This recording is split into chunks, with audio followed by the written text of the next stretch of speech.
Hello friends, welcome to your channel MPRM। आशा करती हूँ कि आप सभी स्वस्थ होंगे, निरंतर अपने एग्ज़ाम की तैयारी कर रहे होंगे। आज हम पढ़ने वाले हैं MA इतिहास में सेकंड सेमेस्टर से पेपर 3 को, जिसमें हम भारत का इतिहास पढ़ेंगे। 1757 से 1857 का इतिहास। इसमें हम फर्स्ट यूनिट कंप्लीट कर चुके थे। आज हम पढ़ने वाले हैं इसकी सेकेंड यूनिट, जिसमें हम सामाजिक नीति, सामाजिक परिवर्तन, ब्रिटिश संपर्क एवं भारतीय मध्य वर्ग का उदय, भारतीय पुनर्जागरण, राजा राम मोहन राय, ब्रह्म समाज एवं युवा बंगाली आंदोलन को हम इसमें कंप्लीट करेंगे। यदि फ्रेंड्स आप हमारे चैनल पर नए हैं, अभी तक चैनल सब्सक्राइब नहीं किया है, तो प्लीज़ गाइस, यदि आपको वीडियो थोड़ा सा भी यूज़फुल लगता है तो वीडियो को लाइक कीजिए, कमेंट कीजिए और चैनल को सब्सक्राइब कीजिए और अपने प्यारे प्यारे फ्रेंड्स के साथ वीडियो को शेयर कीजिए। तो चलिए स्टार्ट करते हैं। सेकेंड यूनिट का पहला क्वेश्चन है, भारतीय समाज के प्रति अंग्रेजों के पाश्चात्य या पूर्वीय सुधर्मवादी एवं उपयोगितावादी दृष्टिकोण की विवेचना कीजिए। भारतीय समाज के बारे में अंग्रेजों की उपयोगितावादी दृष्टिकोण पर प्रकाश डालिए। भारत में उपयोगितावादी की प्रमुख विशेषताओं का परीक्षण कीजिए और जिस प्रकार इन्होंने सामाजिक परिवर्तन को प्रभावित किया है वो बताइए। भारतीय समाज के प्रति पूर्वीय दृष्टिकोण। ईस्ट इंडिया कंपनी कि भारत में ब्रिटिश साम्राज्य की स्थापना की योजना कोई आकस्मिक घटना या संयोग मात्र नहीं थी, वरन सोच विचार कर बनाई गई योजना थी। यद्यपि ब्रिटिश इतिहासकारों ने इस तथ्य को तोड़ मरोड़ कर या छिपाकर प्रस्तुत करने का प्रयास किया है, किंतु भारतीय इतिहासकार राम गोपाल ने ईस्ट इंडिया कंपनी के अभिलेख, व्यक्तिगत पत्र एवं स्मरणों द्वारा अनेक ऐसी घटनाओं की जानकारी प्राप्त की है जिससे ब्रिटिश इतिहास ने गलत ढंग से प्रस्तुत किया है। अपनी नीति को न्याय संगत सिद्ध करने के लिए कंपनी ने वास्तविकता छुपाई। कंपनी ने जो कुछ दिखाने का प्रयास किया, ब्रिटिश इतिहासकारों ने इसी के आधार पर समसामयिक इतिहास लेखन किया है। कतिपय भारतीय इतिहासकारों के अनुसार प्रारंभ में ईस्ट इंडिया कंपनी एक व्यापारिक कंपनी मात्र थी, किंतु 1757 के प्लासी की विजय के उपरांत कंपनी की महत्वाकांक्षाओं में वृद्धि हो गई। इन इतिहासकारों में RC मजूमदार, राय चौधरी, के दत्त के नाम उल्लेखनीय हैं। पूर्वीय दृष्टिकोण के आधार पर कंपनी प्रारंभ से ही साम्राज्यवादी विचारों से प्रेरित थी। विभिन्न संधियां, युद्ध एवं कूटनीति के द्वारा इसने भारत में ब्रिटिश साम्राज्य का विस्तार किया था, जिससे कि ब्रिटिश सरकार की राजनीतिक एवं आर्थिक हितों की पूर्ति हो सकी। बालकृष्ण के अनुसार 7वीं शताब्दी के आरंभ से ही अंग्रेज भारत में साम्राज्य स्थापना की योजना बना रहे थे। समाज के कुछ वर्गों के राजनीतिक एवं नीति निर्धारण करने वाले डायरेक्टर भले ही भारत में साम्राज्य विस्तार के विरोधी रहे हों, लेकिन जो अंग्रेज भारत में आ चुके थे वे निश्चित ही भारत में ब्रिटिश साम्राज्य की स्थापना का स्वप्न देख रहे थे। भारतीय समाज के प्रति सुधर्मवादी एवांजेलिकल दृष्टिकोण।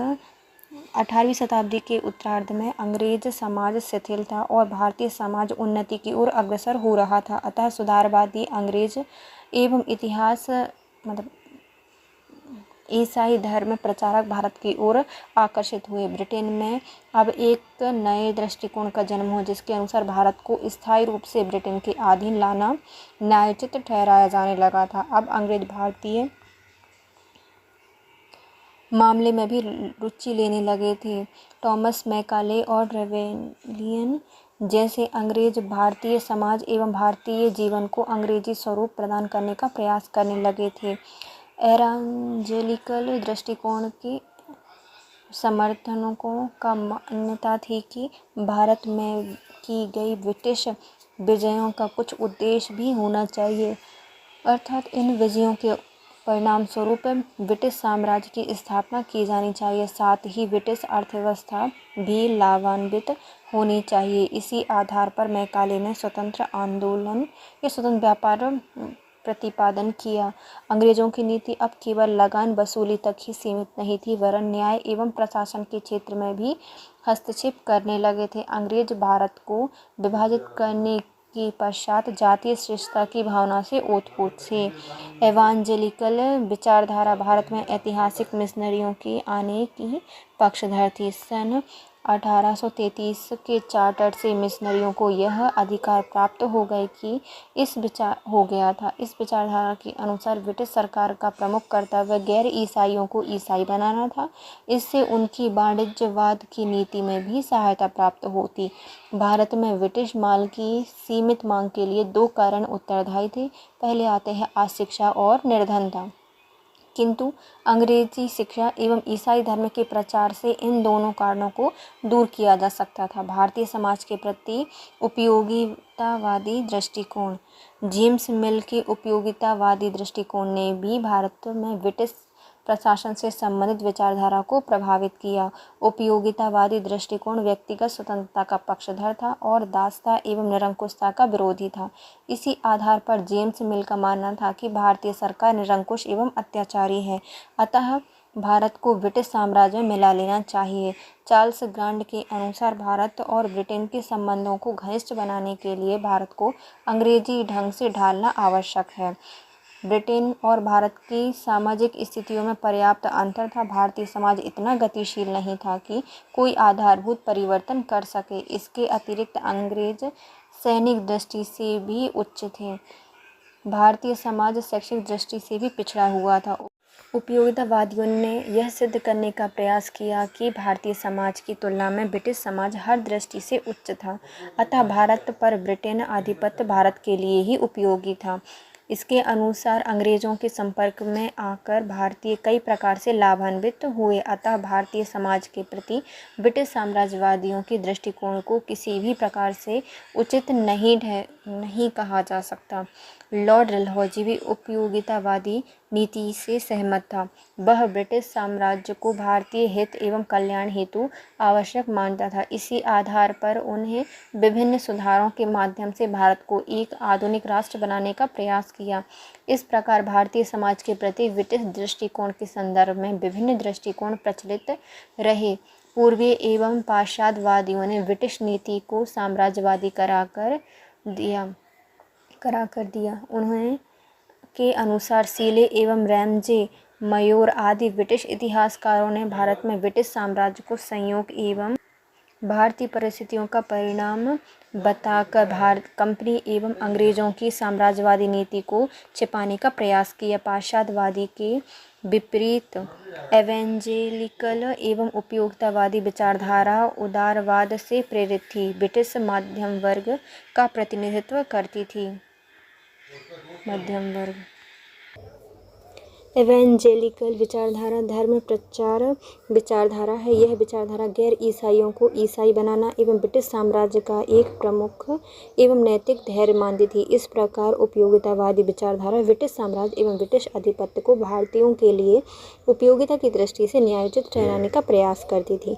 ब्रिटिश साम्राज्य को स्वीकार करते हुए भी दोनों ही विचारधाराएं व्यक्तिगत स्वतंत्रता की पक्षधर थीं।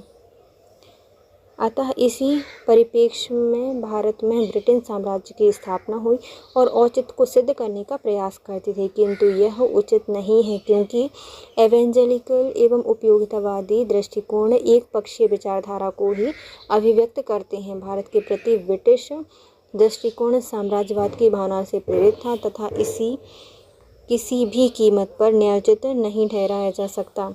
भारतीय हित की झूठी दलील के पीछे अंग्रेजों के वास्तविक मंतव्य को छिपाया नहीं जा सकता। अपने आर्थिक एवं साम्राज्यवादी स्वार्थों की पूर्ति के लिए अंग्रेजों ने भारतीयों का जैसा शोषण किया वह एक तथाकथित सभ्य जाति के लिए कलंक है। नेक्स्ट क्वेश्चन है 19वीं सदी के पूर्वार्ध में भारत में हुए सामाजिक सुधारों का वर्णन करते हुए उनके प्रभावों का परीक्षण कीजिए। अपने अध्ययन काल में भारतीय सामाजिक विकास का परीक्षण कीजिए।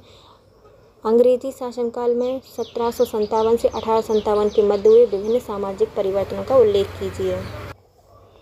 भारत में ब्रिटिश शासनकाल में सामाजिक परिवर्तन 1757 से पलासी के युद्ध में विजय के पश्चात ब्रिटिश साम्राज्य की नींव भारत में दृढ़ हो गई। भारत में ब्रिटिश शासन दौरान अनेक क्षेत्रों में परिवर्तन की लहर चली। सामाजिक, आर्थिक, राजनीतिक, सामाजिक कोई भी ऐसा क्षेत्र नहीं बचा जो ब्रिटिश प्रभाव से मुक्त रहा हो। कुछ क्षेत्रों में अंग्रेजों ने जानबूझकर स्थितियां बदली और कुछ क्षेत्रों में परोक्ष रूप से अपने आप स्थितियां बदल दी गईं। ब्रिटिश शासन का प्रभाव भारत के सामाजिक जीवन पर भी पड़ा और सामाजिक जीवन में भी कई परिवर्तन हुए जो कि उल्लेखनीय है। पहला आता है जाति प्रथा का शिथिल होना। अंग्रेजी शासन के यातायात के साधनों के विकास के कारण रोजगार की तलाश में लोग दूर दूर तक गए और विभिन्न जातियों के संपर्क में आए। शिक्षण संस्थानों में सभी जातियों के बालक बालिकाओं के साथ पढ़ने से छुआछूत एवं ऊंच नीच की भावना कम हो गई। राजा राम मोहन राय, दयानंद सरस्वती, महात्मा गांधी, डॉक्टर अंबेडकर आदि अनेक सुधारकों ने जाति पाति को समाप्त करने के लिए प्रयास किए। इस प्रकार अंग्रेजी शासन में जाति प्रथा के बंधन ढीले होते चले गए और लोगों ने अपनी जाति के बाहर खान पान प्रारंभ कर दिया। नागरिक परंपरागत व्यवसाय को त्याग कर अपना नया और अनुकूल व्यवसाय चुनने लगे। परिवार प्रणाली का विघटन। अंग्रेजों के शासनकाल में संयुक्त परिवार प्रणाली का विघटन होता गया। वर्तमान में परिवार विघटन अति गतिशील है। व्यापार, शिक्षा एवं आवागमन के साधनों के व्यापक प्रसार ने बड़े कुटुंबों को छिन्न भिन्न कर दिया और सदस्यों के रोजगार की खोज बाहर चले जाने के कारण संयुक्त परिवार प्रथा प्रायः समाप्त हो गई। जनसंख्या की वृद्धि भी इसके विघटन में सहायक हुई, परंतु आज भी किसी न किसी रूप में भारत में संयुक्त परिवार प्रथा विद्यमान है। अनेक पिछड़े ग्रामीण, कुछ नगरीय क्षेत्रों में संयुक्त परिवार प्रथा विद्यमान है। कुछ मूल परिवार एक साथ रहते हुए भी भोजन अलग अलग बनाते हैं। कई संयुक्त परिवार के सदस्य अलग अलग रहकर भी सामूहिक रसोई घर में भोजन बनाते हैं। विभिन्न स्थानों पर रहने वाले अनेक मूल परिवार पारिवारिक कार्यक्रम एवं सांस्कृतिक आयोजनों में एकत्रित होते हैं एवं कार्यक्रम संपन्न होने पर चले जाते हैं। नेक्स्ट आता है ईसाई धर्म प्रचार। सन 1757 के पश्चात एवेंजेलिकल विचारधारा से प्रभावित ईसाई मिशनरियों का भारत आगमन हुआ, जिन्होंने ईसाई धर्म के प्रचार हेतु हर संभव तरीका अपनाया। ईसाई धर्म ग्रहण करने वालों को विशेष सुविधाएं एवं रियायतें दी गई थीं। फिर आते हैं भारतीय सभ्यता एवं संस्कृति की क्षति। अंग्रेजों ने प्रारंभ से ही भारतीयों को हानिहीन दृष्टि से देखा था। अंग्रेज जाति श्रेष्ठता के आधार पर भारतीयों से अपमानजनक व्यवहार करते थे तथा उनकी सभ्यता एवं संस्कृति को भी हेय समझते थे। परिणामस्वरूप भारतीयों का एक वर्ग ब्रिटिश सभ्यता संस्कृति की ओर आकर्षित हुआ, जिससे कि भारतीय सभ्यता एवं संस्कृति का विकास अवरुद्ध हो गया। सामाजिक कुरीतियों का अंत। मध्य भारत में कन्याओं के जन्म लेते ही मार दिया जाता था, किंतु लॉर्ड वेलेस्ली ने 1802 में एक कानून पास कराकर इस पर रोक लगा दी। इस प्रकार लॉर्ड विलियम बेंटिक ने सन 1829 में एक कानून पास कराया, जिससे कि सती प्रथा का भी अंत हो गया। लॉर्ड विलियम बेंटिक के समय ठगों ने भी अपनी एक पृथक जाति बनाई हुई थी, जो कि अच्छे वस्त्र पहनते और काली की पूजा करते थे। ठगों का दमन करने के लिए बेंटिक ने कर्नल स्लीमैन को नियुक्त किया, जिसे इस कार्य में 6 वर्ष लग गए थे। अंततः 1831 में ठगों का पूर्णतः अंत हो गया। समाज में विधवाओं की भी अत्यंत दयनीय स्थिति थी। विधवाओं की स्थिति में सुधार लाने के लिए राजा राम मोहन राय, महात्मा फूले, महर्षि कर्वे एवं ईश्वरचंद्र विद्यासागर ने सराहनीय प्रयास किए। ईश्वरचंद्र विद्यासागर के प्रयत्नों से सरकार ने जुलाई 1856 में कानून पास कराकर विधवा विवाह को वैध घोषित कर दिया।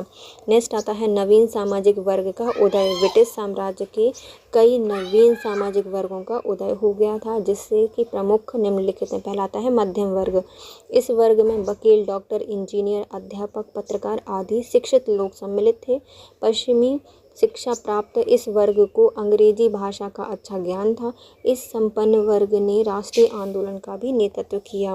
व्यापारी एवं औद्योगिक वर्ग। यह वर्ग सामाजिक एवं आर्थिक दृष्टि से सर्वाधिक शक्तिशाली था। यद्यपि यह वर्ग प्रारंभ में अंग्रेजों का समर्थक था, परंतु बाद में यह वर्ग ने अत्यधिक संख्या में राष्ट्रीय आंदोलन में भाग लिया। फिर आता है जमींदार वर्ग। यह वर्ग का उदय बंगाल, बिहार, उड़ीसा, अवध के प्रदेश में हुआ था। इन सरकारों की ओर से स्थायी रूप से भूमि प्राप्त थी और 1857 के विद्रोह में इन्होंने भी अंग्रेजी सरकार का साथ दिया था। फिर आता है श्रमिक वर्ग। कृषि के महत्व में कमी होने एवं उद्योग एवं यातायात के साधनों का विकास होने से समाज में एक नवीन वर्ग श्रमिक वर्ग का उदय हुआ। इस वर्ग की दशा अत्यंत शोचनीय थी। कृषक वर्ग श्रमिकों के समान ही कृषकों का भी एक पृथक वर्ग बन गया। इनकी भी स्थिति शोचनीय थी और जमींदार एवं सरकार द्वारा कृषकों का बहुत अधिक शोषण किया जाता था। सामाजिक सुधार आंदोलन 19वीं शताब्दी के भारत में देश में बहुत से समाज सुधार आंदोलन चलाए गए, जिन्होंने सामाजिक कुरीतियों को दूर करने एवं स्त्रियों की दशा में सुधार लाने एवं आधुनिक शिक्षा के प्रसार से संबंधित महत्वपूर्ण कार्य किए। इन आंदोलनों में ब्रह्म समाज, आर्य समाज, रामकृष्ण मिशन एवं अलीगढ़ आंदोलन प्रमुख थे।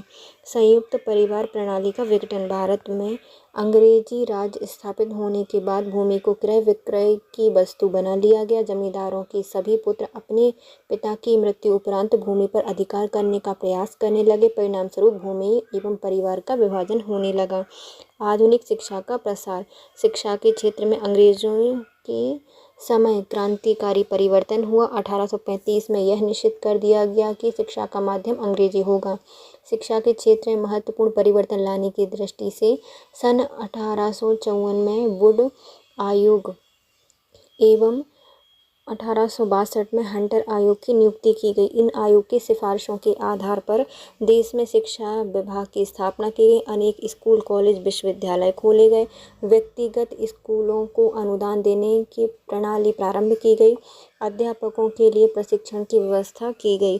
भारतीयों में आधुनिक शिक्षा के प्रसार का एकमात्र उद्देश्य शिक्षित भारतीयों के रूप में सस्ते क्लर्क प्राप्त करना था। साथ ही वे भारतीयों को पश्चिमी सभ्यता में रंग देना चाहते थे। इस प्रकार अंग्रेजों ने 1757 से 1857 के मध्यकाल में भारतीय समाज को एकदम नवीन रूप से प्रदान करने का प्रयास किया। इस दृष्टि से महत्वपूर्ण सामाजिक परिवर्तन हुए। सामाजिक परिवर्तन होने पर भी भारतीय संस्कृति में एक प्रकार की निरंतरता कायम रही, जिससे कि भारतीय समाज के मूल ढांचे में कोई विशेष परिवर्तन नहीं आया। 19वीं शताब्दी में भारतीय पुनर्जागरण के कारणों का विश्लेषण कीजिए। 19वीं शताब्दी में भारतीय नवजागरण के क्या कारण थे, संक्षिप्त में वर्णन कीजिए। आधुनिक भारतीय पुनर्जागरण। इतिहास में पुनर्जागरण की परिभाषा एवं विचारधाराओं की प्रक्रिया भारत में 19वीं सदी में दृष्टिगोचर हुई। विश्व परिदृश्य में 16वीं सदी में इटली में पुनर्जागरण के पश्चात ही यूरोप में पुनर्जागरण की लहर व्याप्त हो गई। 7वीं से 18वीं सदी के भारत में कोई राजनीतिक चेतना नहीं थी। इन शताब्दियों में मुगल साम्राज्य पतनोन्मुख था तथा भारतीय अपनी संस्कृति, धर्म, दर्शन भी भूल गए थे। भारतीय पुनर्जागरण में सर्वप्रथम संस्कृति, धर्म एवं दर्शन की अभिव्यक्ति प्रारंभ हुई, जिसके पश्चात राजनीतिक चेतना जागृत हुई। पुनर्जागरण की प्रक्रिया सामाजिक, धार्मिक, साहित्यिक क्षेत्र में प्रवाहित होकर राजनीतिक जागृति में प्रवेश कर गई। राष्ट्रीय आंदोलन एवं भारतीय राजनीतिक चिंतन का आधार भारतीय पुनर्जागरण ही रहा। भारत में पुनर्जागरण। भारत में 18वीं शताब्दी का काल अंधकारपूर्ण रहा। देश में अराजकता का प्रसार था। बड़ी मात्रा में लाभ अर्जित करके ईस्ट इंडिया कंपनी भारत में एक बड़ी शक्ति के रूप में स्थापित हो चुकी थी। मुगल साम्राज्य कमजोर होकर लुप्त हो गए थे और प्रांतीय शासक, भारतीय राजा महाराजा कमजोर होकर पतन की ओर बढ़ रहे थे। भारत को पराधीनता से मुक्त कराने के लिए पेशवा के दत्तक पुत्र नाना साहेब एवं मुगल सम्राट बहादुर शाह जफर द्वितीय के नेतृत्व में भारतीय स्वतंत्रता संग्राम 1857 में घटित हुआ। इस क्रांति ने भारतीयों के हृदय में स्वतंत्रता की भावना जागृत कर दी। उसका दमन पूरी तरह करने में अंग्रेज असफल रहे। बाद में भारत राष्ट्रीयता की ओर बढ़ा। यही काल राष्ट्रीय जागृति एवं पुनर्जागरण के नाम से प्रख्यात है। राष्ट्रीय जागृति के कारण। 19वीं सदी के भारतीय नवजागरण एवं राष्ट्रीय जागृति के निम्न कारण थे। पहला आता है भारत का आर्थिक पतन। आर्थिक क्षेत्र में ईस्ट इंडिया कंपनी ने जिस आर्थिक नीति को अपनाया, उससे भारत की आर्थिक संपन्नता समाप्त हो गई। इससे भारत के समस्त कुटीर लघु धंधों को समाप्त कर दिया। इन्होंने भारत का कच्चा माल अपने देश को भेजना शुरू किया। वस्तुतः सूती वस्त्र उद्योग का विनाश करते हुए व्यापारिक क्षेत्र में एकाधिकार का मार्ग अपनाया। इन्होंने वहां से मशीन द्वारा निर्मित माल लाकर यहाँ बेचना शुरू किया। कंपनी के कर्मचारी जुलाहों को पेशगी देकर उनका कपड़ा कम कीमत पर खरीदने लगे और जुलाहा घाटे में जी रहे थे। संपूर्ण व्यापार पर कंपनी का अधिकार होने से देश का व्यापार चौपट हो गया।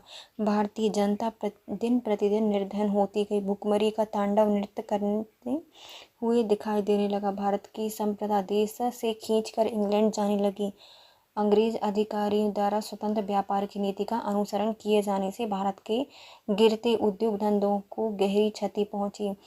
शिक्षित वर्ग में बेकारी अपना प्रभाव दिखाने लगी। गांव में कृषकों की दशा अत्यंत शोचनीय हो गई। इसलिए भारतीयों ने भारत की अर्थव्यवस्था में सुधार करने एवं देश को प्रगति पथ पर आगे लाने की कोशिश की।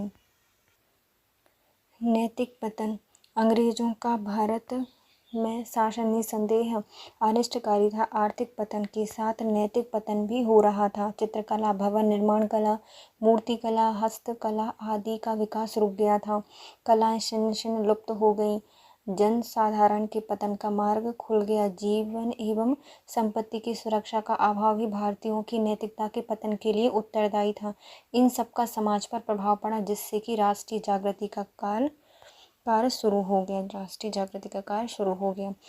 हिंदू समाज की कुप्रथाएं। 19वीं शताब्दी में हिंदू समाज में विविध प्रकार की कुरीतियों की शुरुआत हो गई। जनसाधारण का अधिकांश भाग विभिन्न कुप्रथाओं के दलदल में फंस गए। जाति पाति के बंधनों की कठोरता, बहु विवाह, बाल विवाह, सती प्रथा, अस्पृश्यता, धार्मिक संकीर्णता एवं ऊंच नीच की भावना आदि कुप्रथाओं के कारण ऐसे प्रतीत होने लगा कि हिंदू धर्म का अस्तित्व ही संसार में शेष नहीं रहेगा। हिंदू धर्म रूढ़िग्रस्त हो गया। अंधविश्वास का प्रभाव दिखा। हिंदू धर्म उच्च दार्शनिक एवं धार्मिक सिद्धांतों से रहित हो गया, जिस कारण से कुरीतियां, अंधविश्वास, रूढ़िवादी नीतियों के कारण समाज को बचाना आवश्यक हो गया। विज्ञान की प्रगति का प्रभाव। 19वीं शताब्दी में विश्व के सभी प्रगतिशील देश में ज्ञान विज्ञान की उन्नति हुई। रेल, डाक, तार, समुद्री जहाज, टेलीफोन आदि स्थानों की दूरी कम हुई। भारत में रेलों का जाल बिछ गया। परंतु भारतीयों को इस प्रगति से फायदा नहीं हुआ, जिस कारण से संपूर्ण भारत में क्रांति का प्रसार हुआ। अंग्रेजी शिक्षा का प्रसार। अंग्रेजी शिक्षा के प्रसार ने भी भारतीय पुनर्जागरण में सहयोग दिया। अंग्रेजी के माध्यम से उत्तरी एवं दक्षिण भारत में विभिन्न प्रांतों के निवासी आपस में संपर्क में आ सके। इसी के कारण भारतीयों में राजनीतिक एवं सामाजिक क्षेत्र में एकता उत्पन्न हुई। वे अंधविश्वास से प्रकाश में आए। इस प्रकार नए सामाजिक जीवन का निर्माण हुआ। शिक्षित भारतीय समाज से अंधविश्वास को समाप्त करने की कोशिश करने लगे। ईसाई धर्म प्रचारकों के प्रयास। भारत में अनेक देशों में ईसाई धर्म के प्रचार हेतु मिशनरियां आईं और भारत में आई हुई विपत्तियों को दूर करने की कोशिश की। इन्होंने हिंदू धर्म में सुधार की कोशिश की। इन्होंने शिक्षा को सरल एवं सुबोध किया, सरल भाषा में जनसाधारण को समझाया। अतः पुनर्जागरण के नव युग का आलोक भारतीय जीवन को आलोकित करने लगा। पाश्चात्य सभ्यता एवं संस्कृति का विकास। भारतीय पुनर्जागरण के उद्भव एवं विकास तथा पाश्चात्य जगत से संपर्क का व्यापक प्रभाव पड़ा। भारतीयों में पाश्चात्य संस्कृति एवं ज्ञान विज्ञान का प्रसार होने लगा। अंग्रेज विद्वान जैसे मैकाले, डेविड हेयर आदि के विचारों ने हमारे धार्मिक विचारों को झंझोर डाला और भारतीयों की संकीर्णता, अंधविश्वास, रूढ़िवादिता आदि पर भीषण प्रभाव पड़े, जिससे हमारे भीतर नवीन जागृति और चेतना का संचार हुआ। शिक्षित समुदाय में भारतीय सभ्यता एवं संस्कृति के प्रति चेतना का प्रसार हुआ। भारतीय पुनरुत्थान के लिए महान समाज सुधारकों का प्रयास।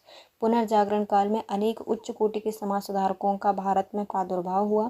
इन समाज सुधारकों ने समाज में व्याप्त कुरीतियों को समूल उखाड़ फेंका और मृत हिंदू समाज को जीवन ज्योति प्रदान की। इन महापुरुषों में राजा राम मोहन राय, पंडित ईश्वर चंद्र विद्यासागर, स्वामी दयानंद सरस्वती, रामकृष्ण परमहंस, स्वामी विवेकानंद, राष्ट्रपिता महात्मा गांधी आदि के नाम विशेष रूप से उल्लेखनीय हैं। इन सभी ने समाज में नव चेतना एवं स्फूर्ति उत्पन्न की और भारतीय जनसाधारण में अनुपम योगदान प्रदान किया। महापुरुषों में राजा राम मोहन राय तो भारतीय जागरण के जनक स्वीकार किए गए। 19वीं सदी में भारतीय पुनर्जागरण के प्रभाव का उल्लेख कीजिए। 19वीं सदी में भारतीय पुनर्जागरण के प्रभाव पर एक संक्षिप्त निबंध लिखिए। 18वीं शताब्दी में अंग्रेज भारत में आए। यह समय भारत का राजनीतिक, सामाजिक एवं धार्मिक पतन का काल था। भारतीय राजनीतिक, साहित्य, कला एवं संस्कृति एवं धर्म अवनति की ओर अग्रसर हो रहे थे। भारत में पुनर्जागरण का युग। 19वीं शताब्दी का समय भारतीय इतिहास में पुनर्जागरण की दृष्टि से महत्वपूर्ण रहा। यह शताब्दी सदियों के विभाजन रेखा के समान है। डॉक्टर जकारिया के अनुसार भारत की पुनर्जागृति मुख्यतः आध्यात्मिक थी और एक राष्ट्रीय स्वरूप धारण करने के पूर्व इसे सामाजिक धार्मिक आंदोलन का सूत्रपात किया। भारतीय राष्ट्रीय जीवन में नवीन चेतना की भावना तथा विभिन्न प्रयासों को भी भारत का पुनर्जागरण कहा गया है। रामधारी सिंह दिनकर का कथन है कि भारत और यूरोप की इस टकराहट से भारत की उगती हुई बूढ़ी सभ्यता की नींद खुल गई और भारतीय सभ्यता के जागरण का यही नवोत्थान था। नवजागरण की विदेशी उत्तेजक केवल निर्मित थे। किसी धर्म सुधारक ने इन नए समाज धर्म को प्रज्वलित नहीं किया है। सुधारकों की मांग ने समाज को प्रगतिशील बनाया है। धर्म एवं समाज सुधार साथ साथ। भारतीय सामाजिक व्यवस्था से धर्म को अलग नहीं किया जा सकता, अतः समाज सुधार, धर्म सुधार साथ ही साथ चले और इसी का परिणाम था कि भारतीय समाज में धर्म निरपेक्षता का राष्ट्रीय आंदोलन के रूप में उभरी है। सामाजिक आंदोलन का केंद्र भी धर्म था। राजा राम मोहन राय ने विवेकानंद तक सभी ने समाज एवं भारतीय धर्म में व्याप्त कुरीतियों को दूर करने के लिए सामाजिक सुधार का कार्य किया है। 19वीं शताब्दी में भारतीय इतिहास में पुनः धार्मिक सामाजिक सुधार प्रारंभ होकर समाज में नव जागरण तथा नई चेतना की लहर व्याप्त हो गई। प्राचीन काल में वैदिक धर्म में व्याप्त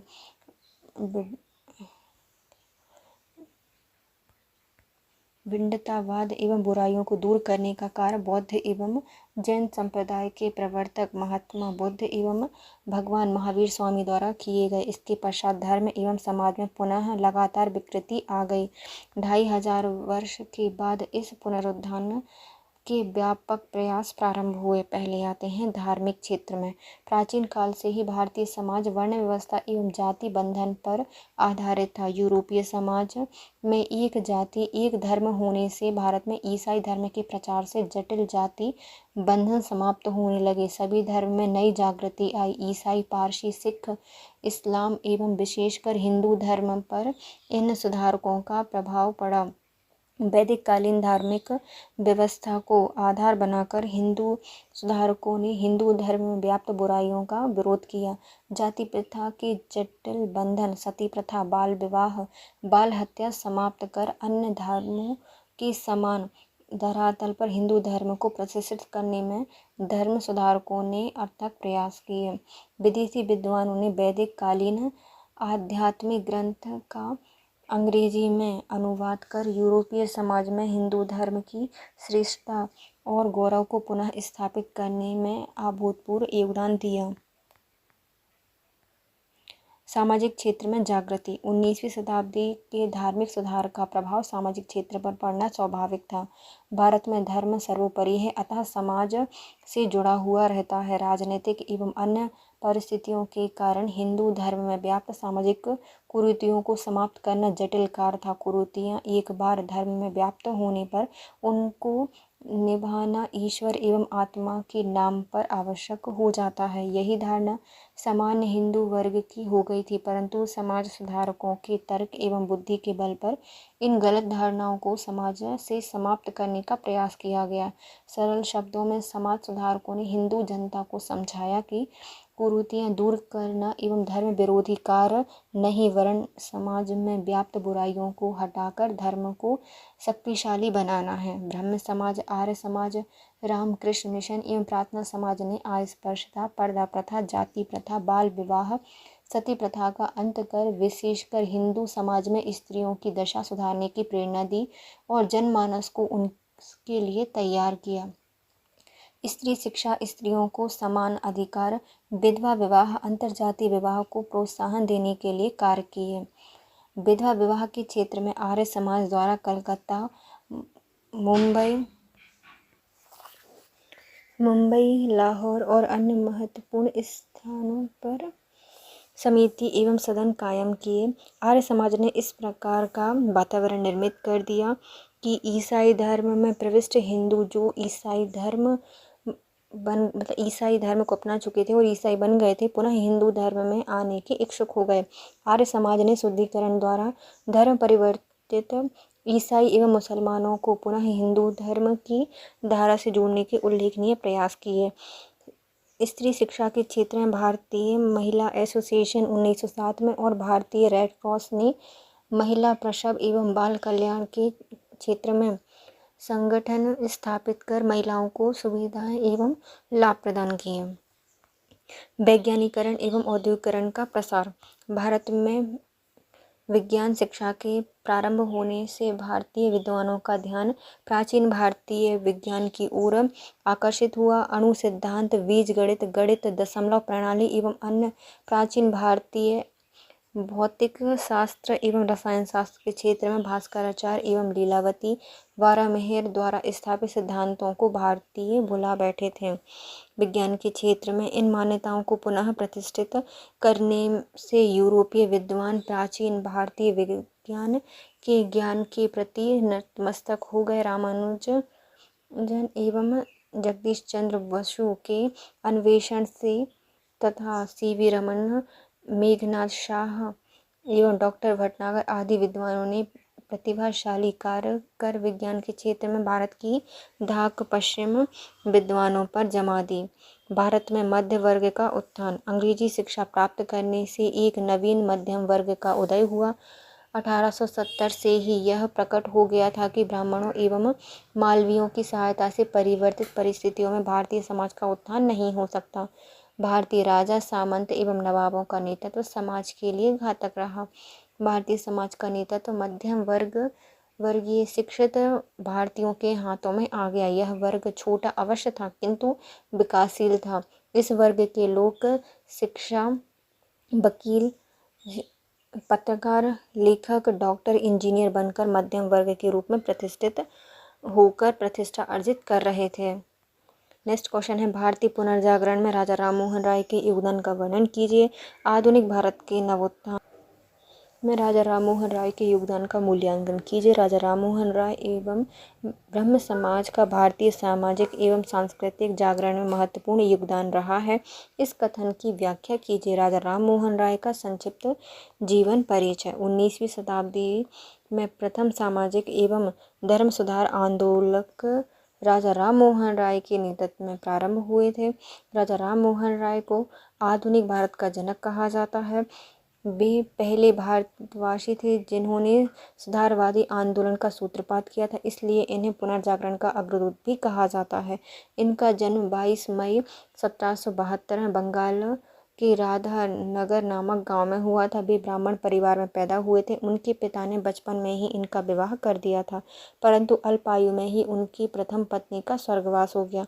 उनके पिता ने उनकी फिर शादी कर दी। 12 वर्ष की आयु में उन्हें अरबी फारसी पढ़ाने के लिए पटना भेज दिया।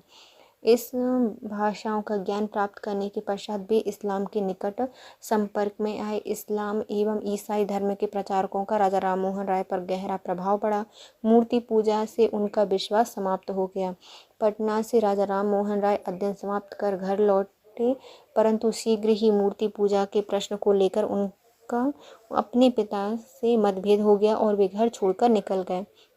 इन्होंने संभवतः सारे देश का भ्रमण किया और तिब्बत पहुंचकर बौद्ध धर्म को भी सीखा। 1803 में उनके पिता का देहांत हो गया। 1804 में इन्होंने फारसी भाषा में मुर्शिदाबाद में तुहफतुर मुहव्वदीन नामक पुस्तक प्रकाशित की, जिसमें मूर्ति पूजा का खंडन किया गया था तथा एकेश्वरवाद की प्रशंसा की गई थी। इनके पिता मूर्ति पूजा के समर्थक थे, जबकि ये मूर्ति पूजा के विरोधी थे। 1805 से 1814 तक वे ईस्ट इंडिया कंपनी के विभिन्न पदों पर नौकरी करते रहे। इसी बीच उन्हें अनेक भाषाओं का ज्ञान प्राप्त हुआ।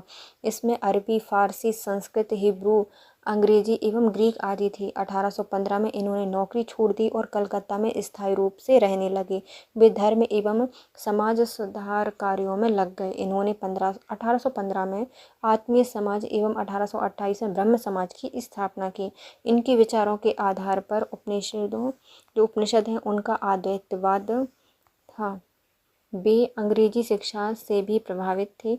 नवंबर 1830 में इंग्लैंड गए और वहीं 27 सितंबर 1833 में उनकी मृत्यु हो गई।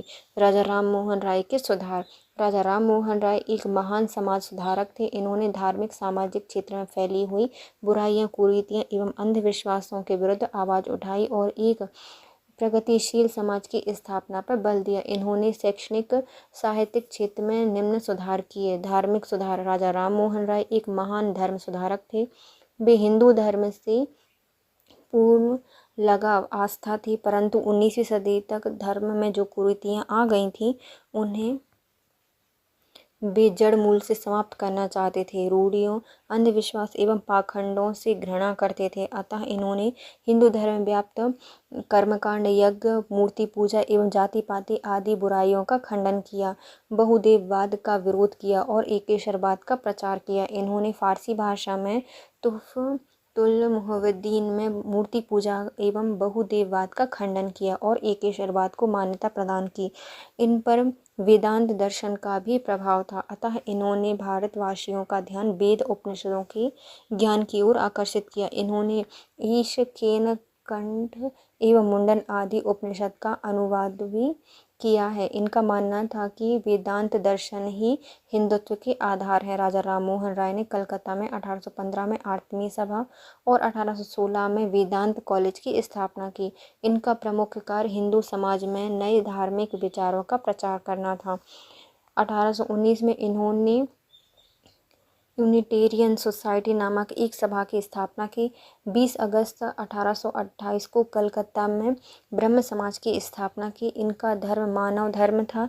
वे अन्य धर्मों की निंदा में विश्वास नहीं रखते थे और सभी धर्मों को ईश्वर तक पहुंचने के विभिन्न मार्ग समझते थे। धर्म ब्रह्म समाज की स्थापना। राजा राम मोहन राय ने अपने समय में फैली कुरीतियां एवं आडंबरों का निराकरण करने एवं धार्मिक विचारों का प्रचार करने के लिए 20 अगस्त 1828 को कलकत्ता में ब्रह्म समाज की स्थापना की। ब्रह्म समाज में मूर्ति पूजा, बहुदेववाद, अवतारवाद का विरोध किया गया था। एकेश्वरवाद, धार्मिक सहिष्णुता एवं उदारता पर बल दिया गया था। इसके सदस्य सभी धर्मों के प्रति उदारता एवं सहिष्णुता का व्यवहार करते थे। जब ब्रह्म समाज के भवन का निर्माण हुआ तब उनके ट्रस्टी के दस्तावेज से यही स्पष्ट घोषणा कर दी गई थी कि सभी लोग बिना किसी भेदभाव के शाश्वत सत्ता की उपासना के लिए इस भवन का प्रयोग कर सकते हैं। इससे किसी प्रकार की मूर्ति की स्थापना होगी, ना इसमें बलिदान होगा, ना किसी धर्म की निंदा की जाएगी। इसमें केवल ऐसे ही उपदेश दिए जाएंगे जिससे सभी धर्मों के लोगों के बीच एकता, समीपता एवं सद्भाव की वृद्धि होती हो। वास्तव में राजा राम मोहन राय विश्व बंधुत्व के सिद्धांत पर विश्वास रखते थे। सामाजिक क्षेत्र में सुधार। राजा राम मोहन राय तत्कालीन सामाजिक रूढ़ियाँ अंधविश्वासों को नष्ट करके एक नवीन एवं प्रगतिशील समाज की स्थापना करना चाहते थे। इन्होंने समाज में प्रचलित बाल विवाह, बहु विवाह, सती प्रथा, बाल हत्या आदि बुराइयों का विरोध किया और उनको दूर करने के लिए प्रयत्न किए। इन्होंने स्त्री शिक्षा, विधवा विवाह एवं अंतरजातीय विवाह आदि का समर्थन किया। जब इन्होंने अपनी विधवा भाभी को सती होते हुए देखा तो इस अमानुष्य प्रथा के विरुद्ध जबरदस्त आंदोलन प्रारंभ कर दिया। इनकी सामाजिक क्षेत्र में सबसे बड़ी देन सती प्रथा का विरोध था। इन्होंने दहेज प्रथा, कन्या वध एवं जाति पाति, ऊंच नीच के भेदभाव का कड़ा विरोध किया और सामाजिक समानताओं को प्रोत्साहन दिया। इन्होंने 1822 और 1830 में 2 प्रकाशनों के माध्यम से स्त्रियों की दशा में सुधार करने के लिए जोर दिया। वे स्त्रियों को भी पुरुषों के समान अधिकार दिलाना चाहते थे। 1829 में गवर्नर जनरल विलियम बेंटिक ने सती प्रथा को गैर कानूनी घोषित कर दिया। इस प्रकार समाज में फैली प्रत्येक बुराई दूर करने का प्रयास किया। राष्ट्रीय सुधार।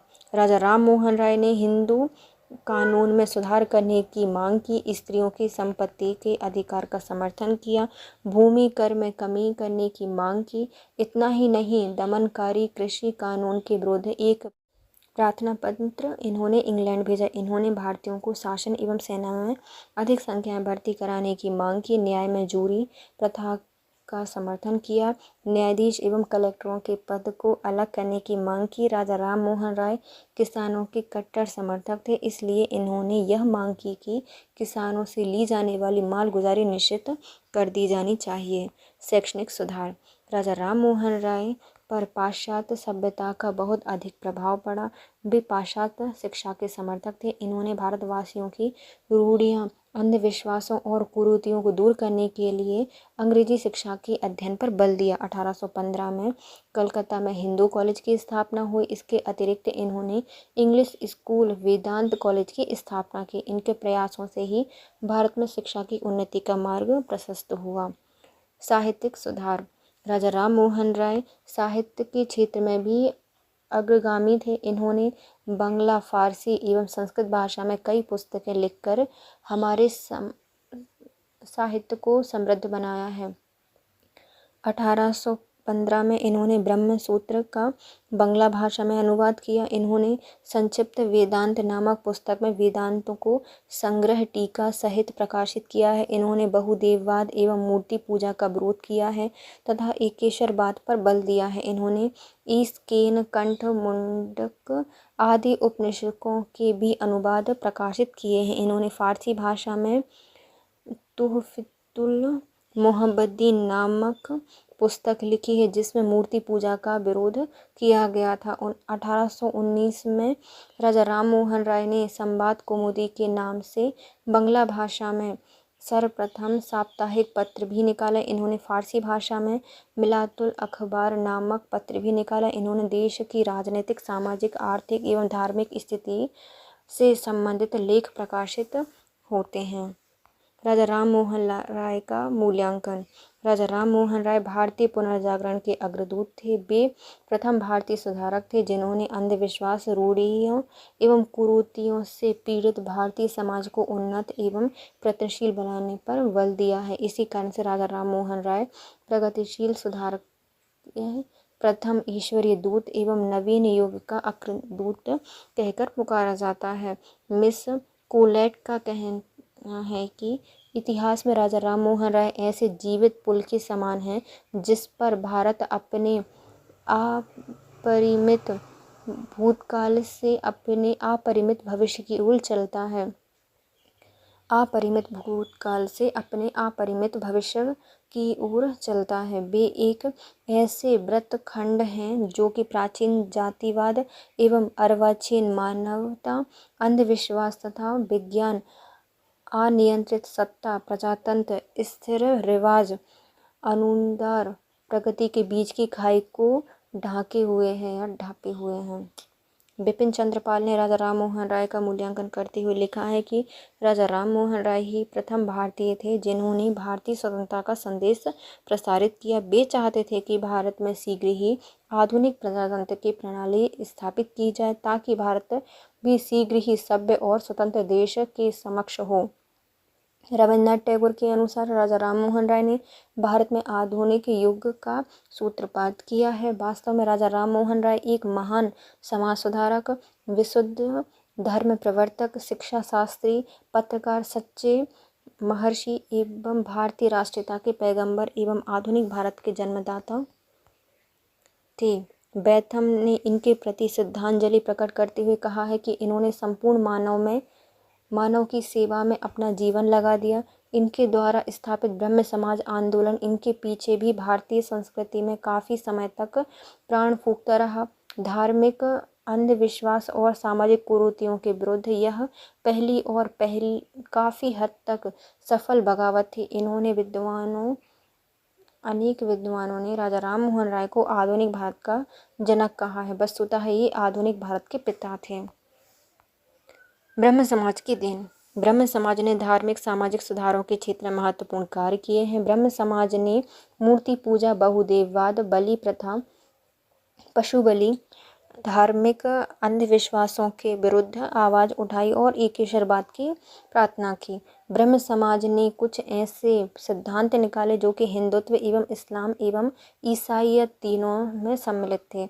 इनके द्वारा पाश्चात्य एवं पाश्चात्य संस्कृति से समन्वय स्थापित हो सका। भारतीय समाज में अनेक सामाजिक सुधार संभव हो सके, जैसे सती प्रथा उन्मूलन, स्त्री शिक्षा एवं स्त्री पद में सुधार, बाल विवाह निषेध आदि। देश में अंग्रेजी शिक्षा का प्रसार हुआ। अनेक ब्रह्म समाजियों ने विदेश यात्रा की। यहाँ की संस्थाओं का स्थानीय संचालन देखकर वे प्रभावित हुए और इन्होंने अपने देश में क्रियान्वित करने के लिए तत्पर हुए। ब्रह्म समाज के द्वारा भारतीय उदारवाद को प्रश्रय मिला और देश में राष्ट्रीयता की भावना को बल प्राप्त हुआ। अपने धार्मिक एवं सामाजिक विचारों को फैलाने के लिए ब्रह्म समाज ने आधुनिक काल के सभी माध्यम साधनों का प्रयोग किया और इस हेतु इन्होंने विभिन्न संस्थानों की स्थापना के साथ ही समाचार पत्र, पत्रिकाएं, स्कूल, कॉलेज आदि की स्थापना की। इन्हें जिससे समाज में जागृति उत्पन्न होने में सहायता मिली। नेक्स्ट आता है, भारत में सामाजिक सुधार हेतु ब्रह्म समाज के योगदान का मूल्यांकन कीजिए। भारतीय समाज को ब्रह्म समाज की क्या देन है? ब्रह्म समाज पर एक संक्षिप्त लेख लिखिए। ब्रह्म समाज की सामाजिक एवं आर्थिक देन क्या है? यूरोप की जातियों में जब नवजागरण फैला तो ईसाई प्रचारकों ने अपने देश से निकलकर अन्य अविकसित देशों में धर्म प्रचार का बीड़ा उठाया। यूरोप के लोगों का आना जाना भारत में सन 1958 के बाद बढ़ गया। वास्को डी गामा, ये 19 नहीं होगा, 1798 होगा, 798 के बाद होगा। वास्को डी गामा ने भारत का फाटक यूरोपियों के लिए खोल दिया। पुर्तगाल निवासी, डच, डेन, फ्रांसीसी, अंग्रेज भारत आने लगे। प्रारंभ में ये यूरोपियन केवल व्यापार के लिए भारत आते थे। कुछ समय के बाद ईसाई धर्म प्रचारक भी इन व्यापारियों के साथ आने लगे। इन ईसाई प्रचारकों ने अनुभव किया कि यदि भारत पर राजनीतिक प्रभुत्व स्थापित हो जाए तो धर्म के प्रचार कार्य में सुधार हो जाएगी। यूरोप की जातियों में औरंगजेब के मरते ही राजनीतिक प्रभुत्व के लिए संघर्ष छिड़ गए। अंग्रेज इस संघर्ष में विजयी हुए और उन्होंने फूट डालो शासन करो के सिद्धांत का अनुसरण करके भारत में अपने साम्राज्य की स्थापना कर ली। अंग्रेजी साम्राज्य में ईसाई धर्म प्रचारकों को धर्म प्रचार की खुली छूट मिली। ईस्ट इंडिया कंपनी ने धर्म प्रचार कार्य में पर्याप्त सहायता मिली। धर्म प्रचार के लिए मिशनरियों ने शिक्षा को माध्यम बनाया।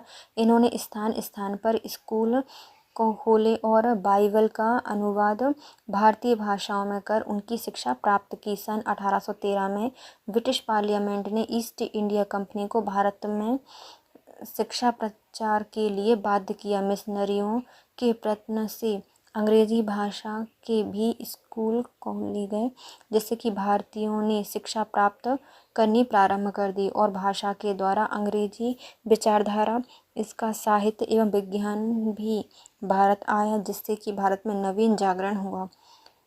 पहले आता है अंग्रेजी भाषा के प्रचार में भारतीयों का हाथ। भारत में अंग्रेजी भाषा के प्रचार में मिशनरियों का जबरदस्त हाथ था। इसमें विलियम केरी सबसे अधिक प्रसिद्ध मिशनरी हुए और मिशनरियों ने मद्रास, चेन्नई, बंगाल में स्कूल खोले। भारतीय भी अंग्रेजी स्कूलों के पक्ष में थे। इन भारतीयों में राजा राम मोहन राय पहले व्यक्ति थे जो कि ईसाई धर्म एवं यूरोपीय सभ्यता से बहुत प्रभावित हुए। इन्होंने उनके साथियों के प्रयत्न से अनेक स्कूलों की स्थापना की। बंगाल में हिंदू कॉलेज, जिसके बाद में प्रेसिडेंसी कॉलेज भी कहा जाने लगा, भारतीयों के प्रयत्नों से ही खोला गया था। फिर आता है नवीन जागरण एवं हिंदू धर्म। अंग्रेजी शिक्षा के साथ साथ भारत में नवीन जागरण का काल आया। यूरोप की सभ्यता एवं संस्कृति ने भारतीय नवयुगों को प्रभावित किया। इन्होंने अपने धर्म एवं भारत में कुछ सुधार करने की चर्चा प्रारंभ कर दी। अंग्रेजी स्कूल से निकले भारतीय सामाजिक संबंधों को एवं जीवन के प्रति हमारे साधारण दृष्टिकोण को, हमारे सिद्धांतों को एक नई दृष्टि से देखने लगे। इस प्रसिद्ध बंगालियों जिन्होंने अपना धर्म छोड़कर ईसाई धर्म को ग्रहण किया था, उनके नाम इस प्रकार हैं। पहले आता है कृष्ण मोहन बनर्जी, लाल बिहारी डे, गोविंद दत्त आदि। यह दशा देखकर कुछ भारतीयों ने हिंदू धर्म के लिए सुधार आंदोलन किए, जिसमें सर्वप्रथम था ब्रह्म समाज ने भाग लिया।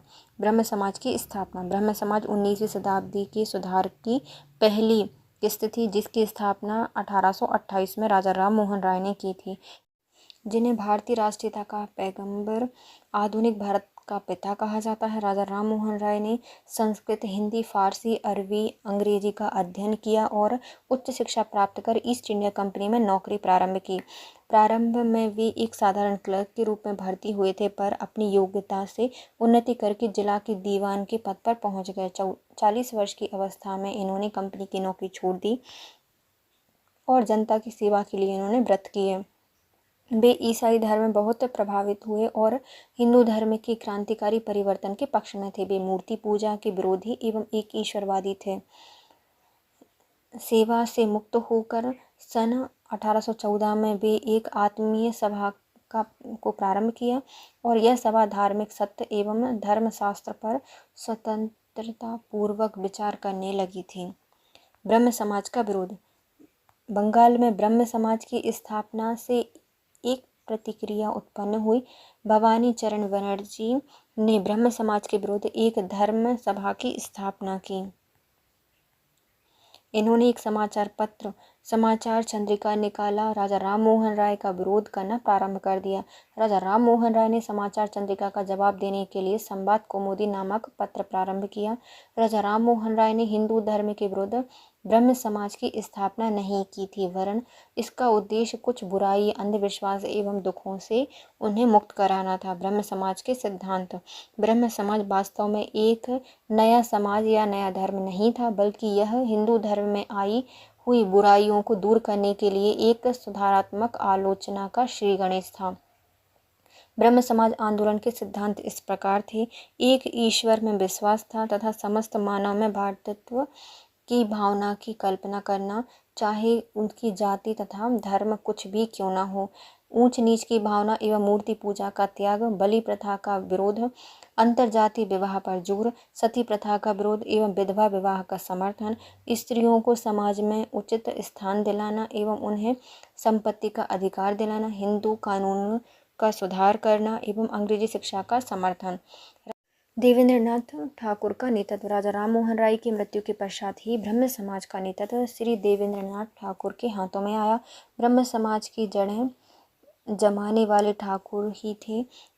वे सन 1843 में इस आंदोलन में सम्मिलित हुए। इनके प्रयत्नों से ही ब्रह्म समाज एक पृथक समाज बन गया। इनके प्रचारों के लिए ठाकुर ने तत्वबोधि नामक पत्रिका का प्रकाशन किया। इन्होंने महानिर्माण तंत्र के आधार पर दीक्षा की नई पद्धति निकाली। जो कि व्यक्ति ब्रह्म समाज का सदस्य बनना चाहता है, उन्हें दीक्षा लेनी पड़ती थी। देवेंद्रनाथ वेदों की प्रामाणिकता में विश्वास करते थे। फिर आते हैं ईश्वर चंद्र सेन एवं ब्रह्म समाज। ईश्वर चंद्र सेन बंगाल के एक प्रसिद्ध विद्वान एवं धर्म सुधारक थे। इनका प्रवेश ब्रह्म समाज में 1857 में हुआ था। इन्होंने युवाओं में नया उत्साह भरा और ब्रह्म समाज का आंदोलन और तेज हो गया। ब्रह्म समाज के सदस्यों की संख्या बड़ी तेजी से बढ़ने लगी। ईश्वर चंद्र सेन ने ब्रह्म समाज को बंगाल के अतिरिक्त अन्य प्रांतों में भी फैला दिया। 1865 में हुआ था। इन्होंने युवाओं में नया उत्साह भरा और ब्रह्म समाज का आंदोलन और तेज हो गया। ब्रह्म समाज के सदस्यों की संख्या बढ़ गई। ईश्वर चंद्र सेन ने ब्रह्म समाज को बंगाल के अतिरिक्त अन्य क्षेत्रों में भी फैला दिया। 1865 में अन्य प्रदेशों में इनकी शाखाएं बढ़ गईं, जो कि 54 हो गई थी। पंजाब, सीमा प्रांत एवं दक्षिण मद्रास तक इनकी शाखाएं फैल गई थीं। ब्रह्म समाज के कार्य। ब्रह्म समाज ने हिंदू समाज की अनेक बुराइयों को दूर करने का प्रयत्न किया। इन्होंने हिंदू धर्म को आंतरिक रूप से सुदृढ़ करने का प्रयत्न किया। इन्होंने बाल विवाह प्रथा का अंत करने का प्रयास किया, सती प्रथा को समाप्त करने का प्रयत्न किया। इन्होंने एक ईश्वर की पूजा का प्रचार किया, मूर्ति पूजा का खंडन किया, जातिवाद का घोर विरोध किया और अस्पृश्यता का भी विरोध किया। भारतीयों को आधुनिक शिक्षा पक्षपाती बनाने का प्रयत्न किया एवं स्त्रियों की शिक्षा को ऊंचा उठाने का प्रयत्न किया। इन्होंने बहुत से नवीन विचारों से हिंदुओं को ईसाई धर्म में जाने से रोका एवं शिक्षित हिंदुओं में भेदभाव की मात्रा को कम किया। फिर आते हैं ब्रह्म समाज। जो ब्रह्म समाज है उसकी देन। सामाजिक क्षेत्र में ब्रह्म समाज ने समाज में व्याप्त कुरीतियाँ, अंधविश्वासों को नष्ट करने के बाद एक नवीन एवं प्रगतिशील समाज की रचना पर बल दिया। ब्रह्म समाज ने बाल विवाह का कड़ा विरोध किया, विधवा विवाह का समर्थन किया, दहेज प्रथा, कन्यावध, जाति पाति के बंधनों का भी कड़ा विरोध किया, सामाजिक समानता को प्रोत्साहन दिया, सती प्रथा का विरोध किया और इस प्रथा के उन्मूलन के लिए तीव्र आंदोलन शुरू किए। शिक्षा के क्षेत्र में ब्रह्म समाज ने भारतीयों की रूढ़ियों, अंधविश्वास एवं कुरीतियों को दूर करने के लिए अंग्रेजी शिक्षा पर बल दिया। 1819 में कलकत्ता में हिंदू कॉलेज की स्थापना की। इसके अतिरिक्त इंग्लिश स्कूल, वेदांत स्कूल आदि संस्थाएं भी स्थापित की। राष्ट्रीयता के क्षेत्र में ब्रह्म समाज के सामाजिक धार्मिक सुधारों ने राष्ट्रीय भावना के उदय महत्वपूर्ण योगदान दिया। यद्यपि राजा राम मोहन राय पाश्चात्य सभ्यता से प्रभावित थे, किंतु इनके सुधारवाद की आत्मा में राष्ट्रीय भावना विद्यमान थी। इनका विश्वास था कि व्यक्ति का सांस्कृतिक, मानवीय एवं वैचारिक विकास राज्य का दायित्व है। धार्मिक क्षेत्र में ब्रह्म समाज के संस्थापक राजा राम मोहन राय का धार्मिक दृष्टिकोण बड़ा व्यापक था। यद्यपि इनकी हिंदू धर्म में पूर्ण आस्था थी, परंतु वे रूढ़ियों, अंधविश्वास एवं पाखंड से घृणा करते थे। वे हिंदू धर्म की कुरीतियों को दूर करके उसे प्रगतिशील बनाने के लिए दृढ़ प्रतिज्ञित थे। उन्होंने मूर्ति पूजा एवं बहुदेववाद का विरोध किया और एक ईश्वरवाद एवं बुद्धिवादी दृष्टिकोण का प्रचार किया। राजा राम मोहन राय वेदांत दर्शन से अत्यधिक प्रभावित थे, अतः इन्होंने भारतवासियों का ध्यान वेद एवं उपनिषदों के ज्ञान की ओर आकर्षित किया।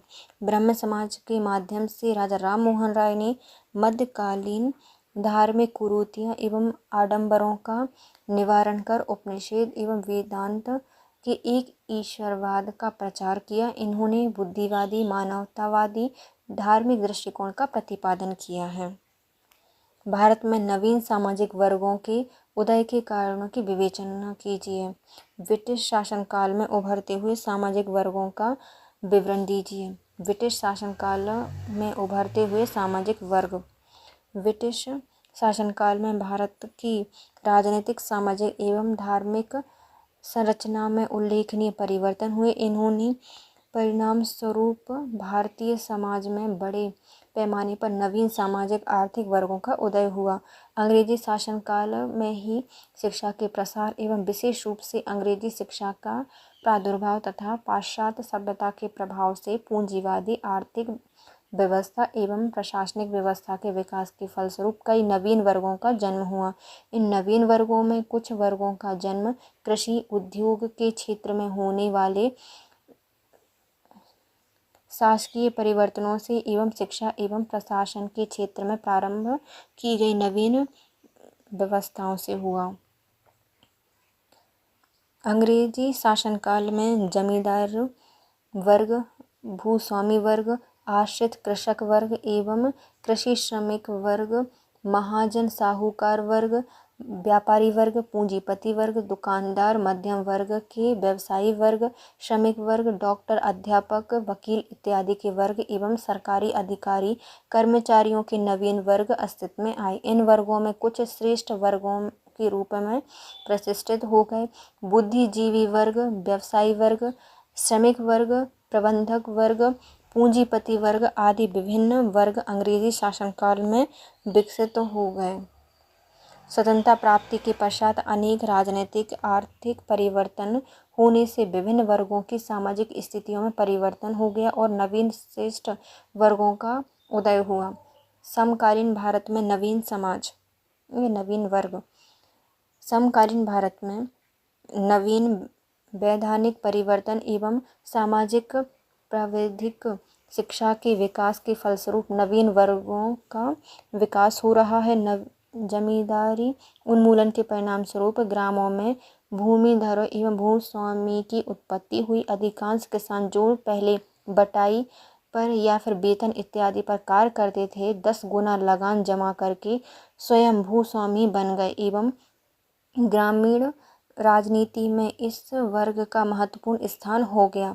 ग्रामों में अब शिल्पी वर्ग, भूस्वामी या कृषक वर्ग, कृषि श्रमिक वर्ग, कर्मचारी वर्ग प्रमुख वर्ग के रूप में समझे जा सकते हैं। नगरों में उच्च व्यापारी वर्ग, दुकानदार वर्ग, पूंजीपति वर्ग, उद्योगपति वर्ग, सरकारी अधिकारी वर्ग, मध्यम श्रेणी का कर्मचारी वर्ग, श्रमिक वर्ग एवं कुशल कारीगर वर्ग इत्यादि प्रमुख वर्ग थे।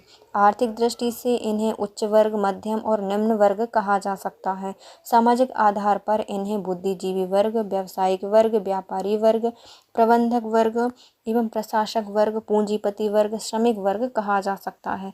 राजनीतिक क्षेत्र में इन्हें नेता, अनुयायी, सत्तारूढ़ी वर्ग, विरोधी वर्ग, नीति निर्धारक वर्ग, संगठक वर्ग आदि का नाम दिया जा सकता है। आधुनिक भारत में अल्पसंख्यक वर्ग का भी अपना अस्तित्व था। यह वर्ग अनेक मामलों में अपने हितों की रक्षा के लिए संगठित होकर कार्य करते थे। आधुनिक भारत में उदयमान श्रेष्ठ वर्ग। समय और परिस्थिति के परिवर्तन के साथ ही श्रेष्ठ वर्गों में परिवर्तन होता रहता है। पेरेटो का यह कथन है कि इतिहास श्रेष्ठ वर्गों का कब्रिस्तान है। सही प्रतीत होता है। कोई श्रेष्ठ वर्ग सदैव एक स्थिति में नहीं रहता। नव विकसित राष्ट्रों में नवीन विशिष्ट श्रेष्ठ वर्गों का उदय हो रहा है। भारत भी नव विकसित राष्ट्र है। वोटोमोर ने विकासमान देश में 5 प्रकार के श्रेष्ठ वर्गों के उदय की चर्चा की है। उसमें भारत में अनेक विकासमान राष्ट्रों के भांति 3 प्रमुख नवोदित श्रेष्ठ वर्गों का उल्लेख किया है। ये वर्ग हैं बुद्धिजीवी वर्ग, प्रबंधक वर्ग और राष्ट्रीय नेता वर्ग। बुद्धिजीवी श्रेष्ठ वर्ग। बुद्धिजीवी श्रेष्ठ वर्ग का स्थान आधुनिक भारत के श्रेष्ठ वर्गों में अत्यंत महत्वपूर्ण है। नवीन भारत के निर्माण एवं विकास में बुद्धिजीवी वर्ग का विशेष योगदान रहा है। अंग्रेजों के समय से ही भारत की बुद्धिजीवी वर्ग सामाजिक पुनर्निर्माण के क्षेत्र में सक्रिय हो गया था। राजा राममोहन राय, ईश्वर चंद्र विद्यासागर आदि समाज सुधारकों बुद्धिजीवी वर्गों से ही संबंधित थे। अंग्रेजी शिक्षा प्राप्त अनेक भारतीयों ने विभिन्न क्षेत्रों में विभिन्न प्रकार के परिवर्तनों को जन्म दिया है।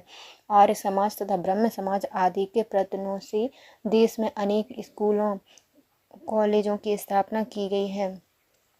इनके माध्यम से शिक्षित वर्ग की उत्पत्ति हुई है। इस शिक्षित बुद्धिजीवी वर्ग में अध्यापक, कवि, लेखक, प्रशासक, वकील, इंजीनियर, इतिहासकार, दार्शनिक, अर्थशास्त्री हुए, जिन्हें देश में राष्ट्रीयता एवं सुधार पुनर्निर्माण की भावना का विकास किया। बुद्धिजीवी वर्ग अंग्रेजों के संपर्क में आने तथा पाश्चात्य जीवन दर्शन से परिचित होने के कारण अपने समाज में भी प्रतिष्ठित हो गए। बुद्धिजीवी वर्ग के द्वारा ही राष्ट्रीय आंदोलन का नेतृत्व किया गया। लोकमान्य तिलक, राणा डे गोखले, लाला लाजपत राय, भगत सिंह चंद्रशेखर आज़ाद, अरविंद घोष, रविन्द्रनाथ टैगोर, गांधी, सुभाष चंद्र बोस, जवाहरलाल नेहरू, श्यामा प्रसाद मुखर्जी, पंडित मदन मोहन मालवीय आदि सभी राष्ट्रीय नेता बुद्धिजीवी वर्ग से संबंधित थे। बड़ी बड़ी प्रशासनिक सेवाओं में नियुक्त अधिकारी एवं कर्मचारी भी विशिष्ट स्थिति एवं प्रतिष्ठा के पात्र बन गए। आज ही बुद्धिजीवी वर्ग भारतीय जीवन में महत्वपूर्ण श्रेष्ठ वर्ग है। बौद्धिक वर्ग चाहे राष्ट्रवादी नेताओं के रूप में हो या क्रांतिकारी साम्यवादी नेताओं के रूप में, भारत में अत्यंत महत्वपूर्ण भूमिका निभा रहा है। शासन की नीतियों के निर्माण में भी या उनकी आलोचना करने में भी, शिक्षा एवं प्रशासन में एवं पत्रकारिता आदि में बौद्धिक श्रेष्ठ वर्ग का महत्वपूर्ण स्थान है। राष्ट्रवाद, समाजवाद, मार्क्सवाद, उद्योगवाद, भारतीयवाद आदि अनेक नवीन विचारों एवं पद्धतियों के प्रचार एवं प्रसार में, आधुनिकता एवं परंपरा के समन्वय में एवं रूढ़िग्रस्त समाज को अनावश्यक परंपरागत प्रतिमानों से निकालकर आधुनिकता की ओर ले जाने में भारत का बौद्धिक श्रेष्ठ वर्ग अत्यंत महत्वपूर्ण योगदान कर रहा है।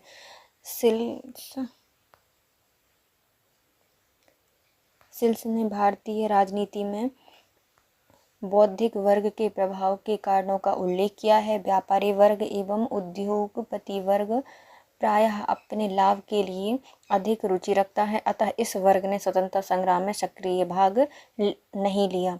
सेना के अधिकारी भारत में प्रारंभ से ही तटस्थ एवं राजभक्त रहे हैं। कृषक वर्ग अत्यंत दयनीय अवस्था में रहा है और उसे 2 वक्त भरपेट भोजन कठिनता से उपलब्ध हुआ है, अतः स्वाभाविक रूप से बौद्धिक वर्ग के लोग ही राष्ट्रीय आंदोलन में आगे रहे। शिक्षित व्यवसाय के लोग, वकील, शिक्षक, विद्यार्थी, मध्यम श्रेणी के पढ़े लिखे किसान, राष्ट्रवादी दुकानदार ही आंदोलन में भाग लेते रहे हैं।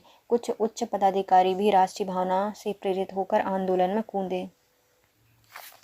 स्वतंत्रता के पश्चात यह स्वाभाविक ही था कि इस वर्ग के लोग श्रेष्ठ वर्ग के रूप में सामने आए। प्रबंधक वर्ग, दूसरा श्रेष्ठ वर्ग प्रबंधकों का है। प्रबंधक वर्ग स्वयं उद्योगों का स्वामी नहीं होता, परंतु सामाजिक और आर्थिक जीवन में उनकी प्रतिष्ठा अधिक होती है। ये प्रबंधक अधिकतर प्राविधिक विशेष योग्यता रखते हैं। आधुनिक पूंजीवादी अर्थव्यवस्था में प्रबंधकों की भूमिका अत्यंत महत्वपूर्ण हो गई है और यह वर्ग उद्योगपतियों के लिए अनिवार्य बन गया है। इसके व्यापक अधिकार होते हैं। नीति निर्धारण करने एवं प्राविधिक सलाह देने में भी इसका विशेष महत्व होता है। उद्योगों के स्वामी प्रबंधकों पर निर्भर रहते हैं। इन्हें अच्छे वेतन के अतिरिक्त जीवन की अनेक सुविधाएं प्राप्त होती हैं।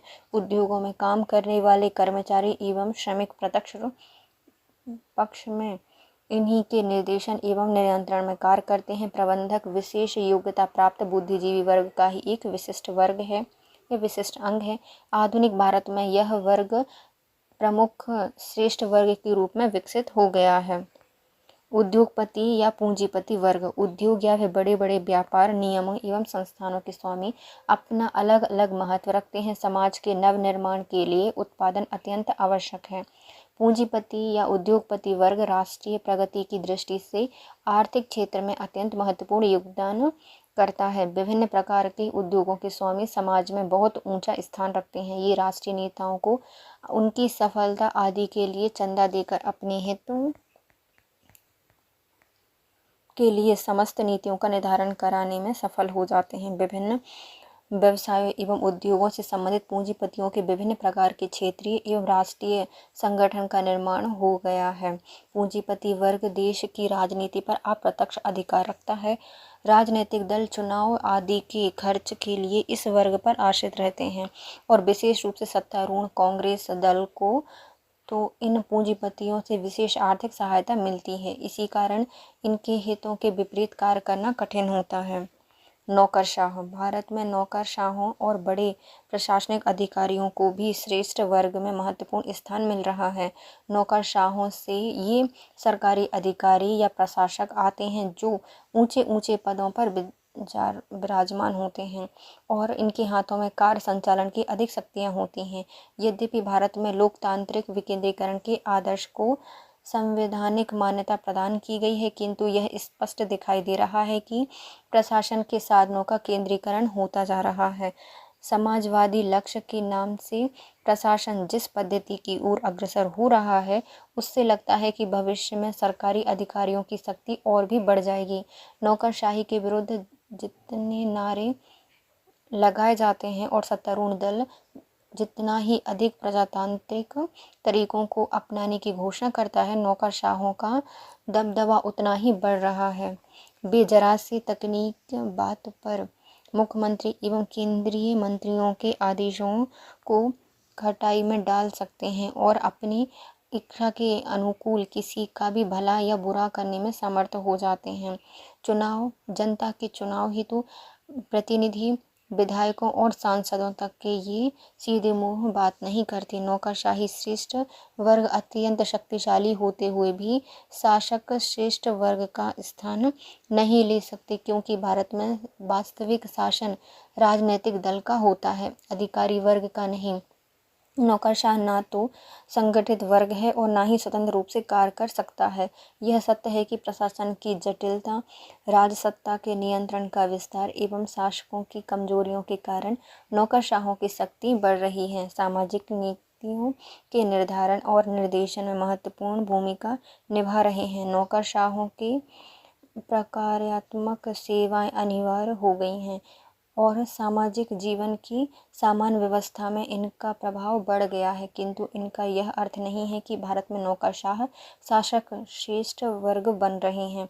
वे राजनीतिक शासकों के अधीन हैं। निष्कर्ष के रूप में यह कहा जा सकता है कि आधुनिक भारत में नवीन परिस्थितियों के संदर्भ में नवीन वर्गों की उत्पत्ति हुई है। इन वर्गों को सामाजिक, आर्थिक, राजनीतिक आधार पर स्पष्ट रूप से समझा जा सकता है। पुराने श्रेष्ठ वर्गों के स्थान पर नवीन श्रेष्ठ वर्गों का उदय हुआ है। इन नवोदित श्रेष्ठ वर्गों में बुद्धिजीवी वर्ग, प्रबंधक वर्ग और राष्ट्रीय नेता वर्ग प्रमुख रूप से उल्लेखनीय हैं। राजनीतिक श्रेष्ठ वर्ग प्रायः प्रत्येक क्षेत्र में प्रमुखता प्राप्त कर लेता है। पूंजीपति वर्ग आर्थिक सत्ता का स्वामी होने के कारण राजनीतिक जीवन पर भी काफ़ी मात्रा में नियंत्रण रखता है। प्रशासनिक अधिकारी भी प्रमुख वर्ग के रूप में स्थान प्राप्त कर रहे हैं। ये प्रायः राजनीतिक नेता को अपने इशारों पर चलाने में समर्थ हो जाते हैं। अब आती है नेक्स्ट यूनिट, जो कि हम पढ़ेंगे नेक्स्ट वीडियो में। तब तक के लिए bye guys. If you like my video please share, subscribe and comment. Thank you so much guys, have a nice day.